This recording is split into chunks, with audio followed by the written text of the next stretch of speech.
you recording that? I wish. Misty and Ike won't be brought to you today. Misty is busy. I am busy. I am looking at European football players.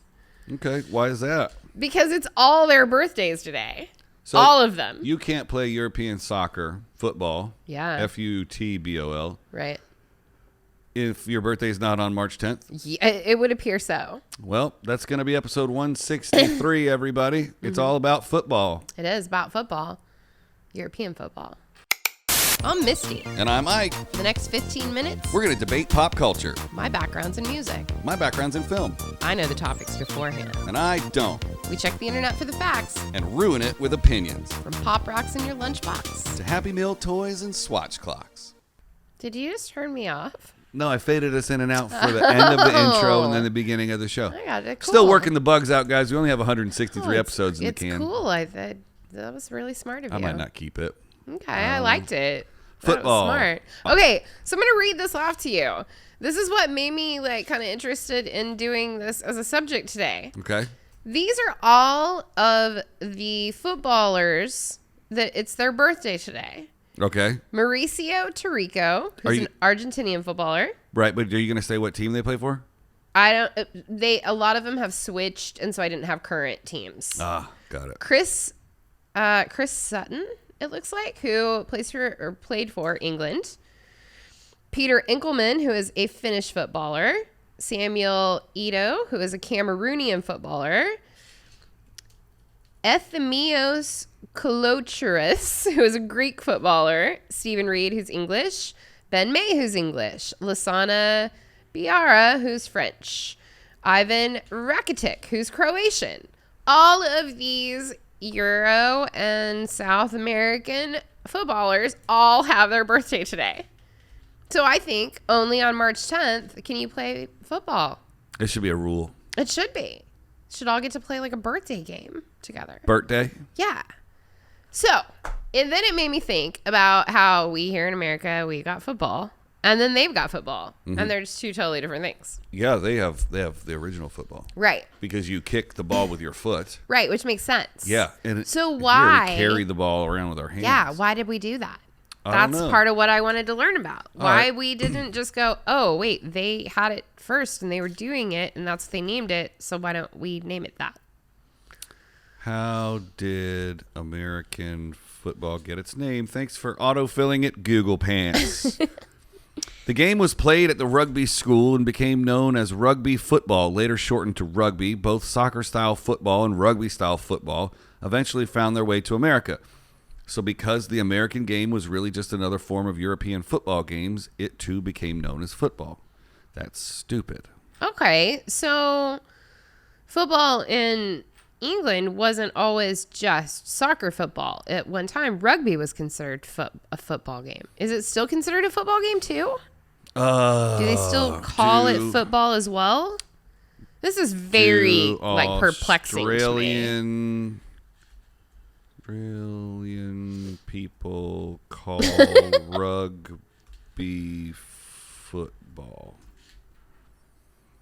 Australian rules football can be referred to as Australian football, footy, Aussie rules, AFL, or football. Historically, the sport has been referred to as Victorian rules, the Victorian game, and association football.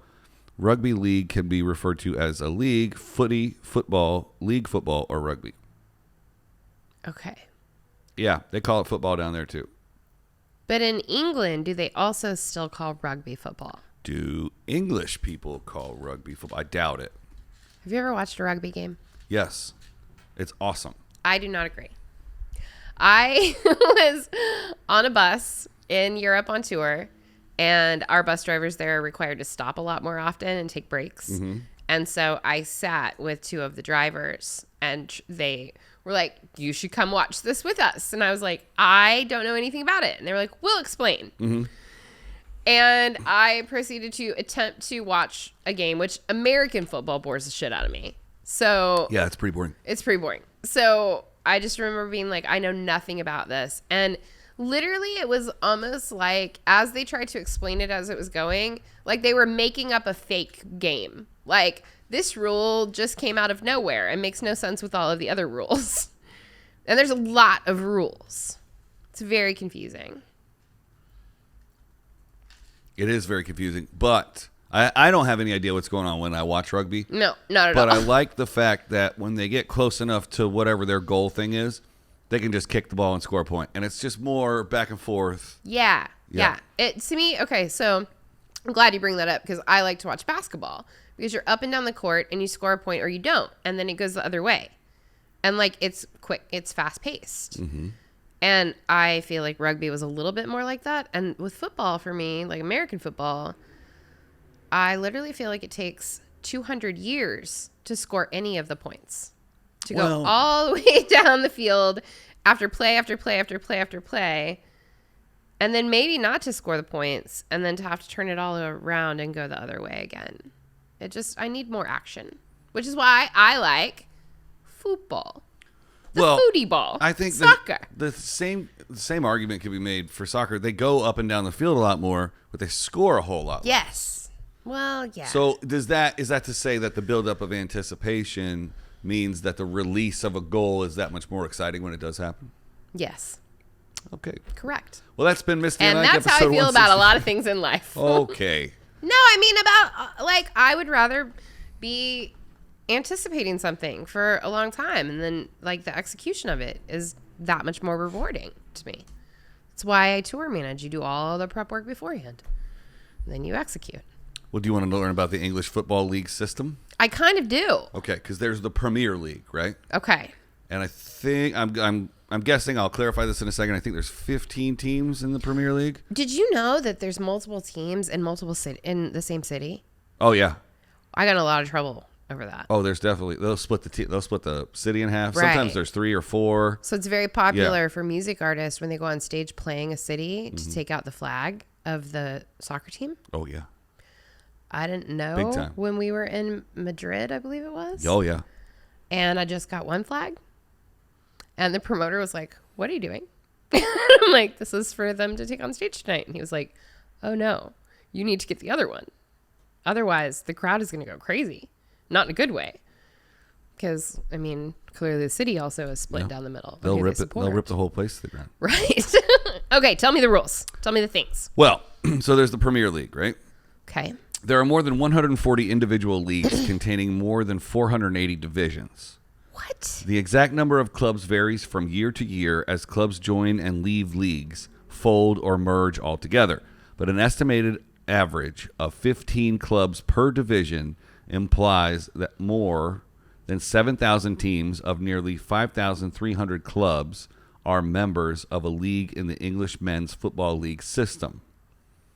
As there are no official definitions of any level below 11, any reference to the structure at level 12 and below should not be regarded as definitive. That doesn't make any sense. But basically, I'm trying to find... Here we go. There's a lot of teams then. Yeah, so basically think about the American baseball system, right? They have the farm teams in 3 tiers, and then they have right.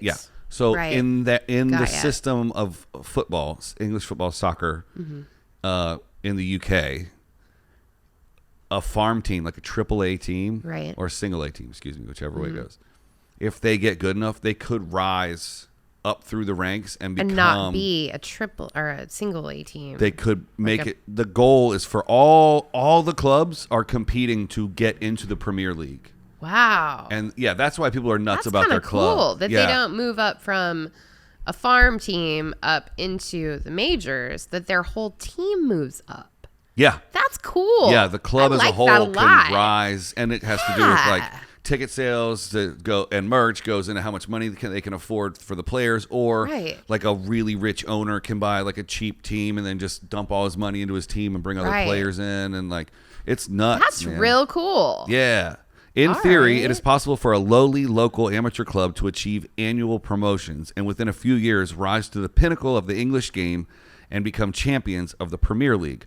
While this may be unlikely in practice, in quotes, at the very least in a short run, there certainly is significant movement within the pyramid. The top 5 levels contain 1 division each and are nationwide in scope. Below this, the levels have progressively more parallel leagues, which with each covering progressively smaller geographic areas. Many leagues have more than one division. At the lower levels, the existence of leagues becomes intermittent, although in some of the more densely populated areas, there are leagues more than 20 layers below the Premier League. So, Premier League, whoa. Bing, bing, bing, bing, bing, bing. Yeah, so you can rise up, and it all goes on performance. Wow. The 6 levels immediately below the Premier League and 3-level English Football League are known as the National League System and come under the jurisdiction of the Football Association. In May 2014, the FA announced provisional plans for a new division between the English Football League and the National League, which would include B teams of higher level clubs. Then later reneged on the plan to include Premier League B teams in the new division, and shortly thereafter scrapped the idea altogether. Well, thanks for wasting my time there, paragraph. Okay, so that's how it works in the UK. Now, how do the European teams factor into all of that? Is that a world league then? And now we actually have a couple of US teams and like all of the South American teams. Look, I'm looking at a map here. Okay. So, diagram showing the areas covered by level 9 of the English Football League. Wow. Okay, so the Football Association, I think, has teams outside of England. Structure. I think it gets international after that. Right. So is there, like, what is that named when, like, there's the World Cup playoffs? That's FIFA, right? FIFA? Yeah, the World Cup is countries.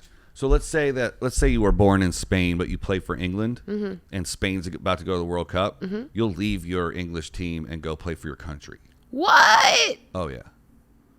Like, because there's a lot of Brazilians that play in the UK. So they don't play for the team that they get paid by? Not for the World Cup year. What? Yeah. I did not know that. That's crazy. Yeah. World Cup rules for players. Very intrigued by that. So, like, I mean, what if there are, like, 600 Brazilians all over the world playing soccer? They can all come home. But then who decides, like, who decides who gets to actually play?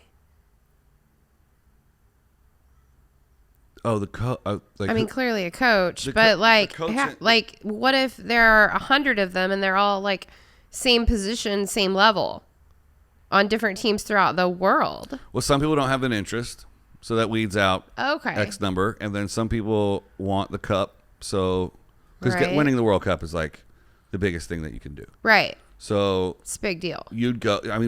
You'd probably have your agent call the manager of the national team and go like, "Hey, Ronaldo wants to play. Who else is he up against? Does he have a shot? Are you interested in having him? He's not going to try out. He's a walk-on." And they'll go, "Oh, yeah, we love Ronaldo. So, like, bring him over." Or not. Interesting. And I would assume that all of their normal team play is done during that time? I don't know. They're not still playing games for the team that's paying them. Does the World Cup overlap league play? World Cup of Hockey. That's the first thing that comes up. Oh, man, this is ridiculous. This is very complex. The 2022 World Cup is going to be very inconvenient. Okay, let's see here. It's in Qatar in 2022. I like Qatar.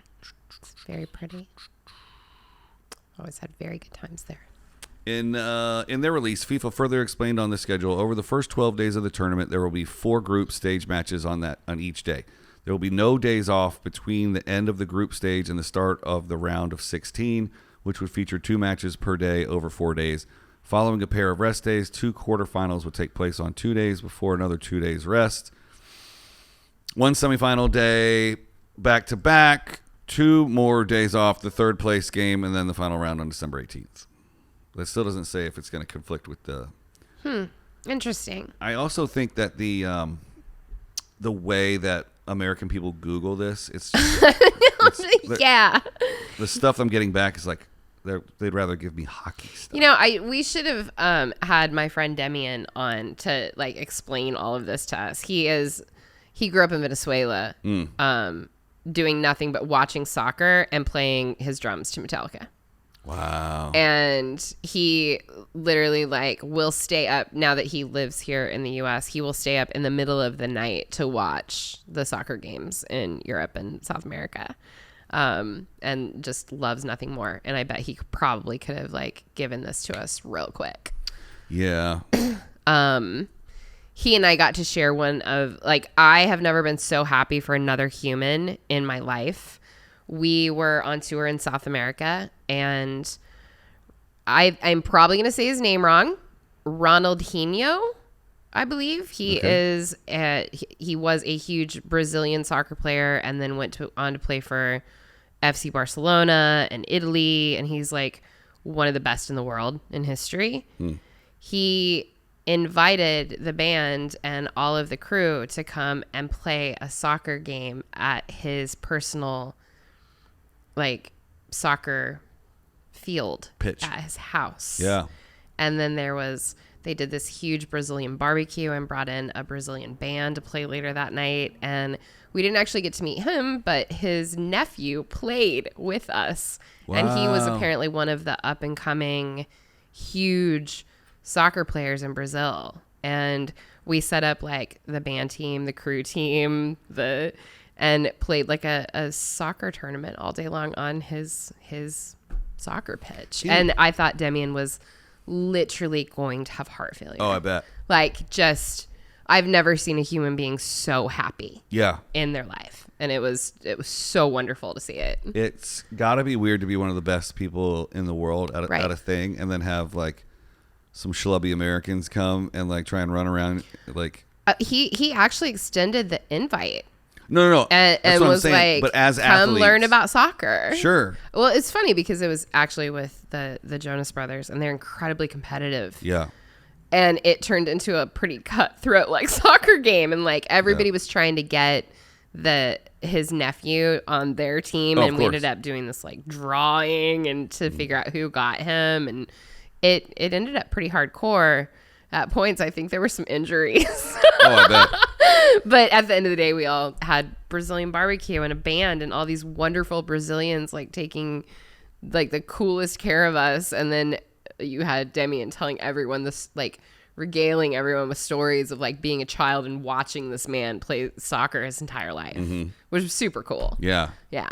One day you're going to have to let everybody in on the old kickball games. But not today. Not today, Satan. Today. We will do. We'll do another episode on football, on kickball, or kickball. One of these days. I feel like some of these episodes were just scratching the surface. I feel like we could literally have gone on forever about this because now that like we've kind of scratched that surface, I'm super intrigued to understand more of it. Right. Because there is such a giant chunk of the world that go like the way that America goes crazy over Super Bowl Sunday. Yeah. The rest of the world goes crazy like over 3 times a week. Right. Yeah. And I want to understand that. Yeah. Imagine if you had the city that you live in's team. Yeah. Like we have what? The Galaxy? We do. But I'm talking about like the Galaxy would be a whole other part of the city. Right. Like for LA, we'd probably have 8 teams. Like I would Right now, I would have a Studio City team. Can we go to a soccer game? Yeah. Here in LA when that happens again? There's the Galaxy, and then there's also the sports complex down south at the Home Depot Center. I want to go see a soccer game. I want to get into this. Okay. I want to know how this all works. I think you're going to end up picking a premier team, and then like you'll be like, don't bother me. It's 9 o'clock at night. FC Barcelona's playing. I keep saying that because that's the only team that and you know what? Right. I think it was Barcelona that I got in trouble with the flags, not Madrid. Yeah. Now that I think about it. Right. And that's the only team that sticks out in my head because people are fanatical. They are. Fanatical. It's crazy. Well, once you pick we your need team, to know more. It's a birthright for all of your children and whatnot. Right. All right. Okay, well, it's long episode week here on there's Misty and Ike. footballers. There's football. All the footballers' birthdays. Happy birthday, footballers. Happy birthday, footballers. I'm sorry, say that word again? Footballers. No, birthday? Happy birthday. You just said birthday. I don't know what's happening right now. Okay, bye-bye. Woo!